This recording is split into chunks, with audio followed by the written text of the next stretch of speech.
একদিন দ্রৌপদী সবাইকে খাওয়াচ্ছেন। 5 পাণ্ডব একে একে খেয়ে সন্তুষ্ট। কিন্তু ভীম তো ভোজনরসিক। সে 5 জনের খাবার একাই খেতে পারে। ভীম বলল, আরও ভাত দাও, কাঁড়া তো হালকা ছিল।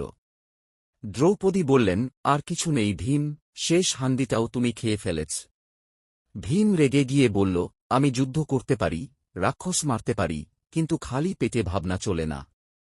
তখন যুধিষ্ঠির মজা করে বললেন, ভীম, তুমি যদি খাবারের জন্য যুদ্ধ করতে পার, তাহলে রান্নাঘরের দেবতা অন্নপূর্ণার কাছে প্রার্থনা করো, তুমি জিতলে উনি 1 হান্ডি ভাত দেবেন। ভীম সত্যি সত্যি ধ্যান করতে বসল। কিছুক্ষণ পর এক বৃদ্ধা এসে একটা বিশাল হান্ডি ভাত দিলেন, যেটা ভীম একাই খেয়ে ফেলল। সবাই অবাক হয়ে জিজ্ঞেস করল, কে ছিলেন উনি? ভীম হাসতে হাসতে বলল, অন্নপূর্ণা। উনিও বুঝে গেছেন, পাণ্ডবদের যুদ্ধ জিততে হলে আগে ভীমের পেট ভরতে হবে।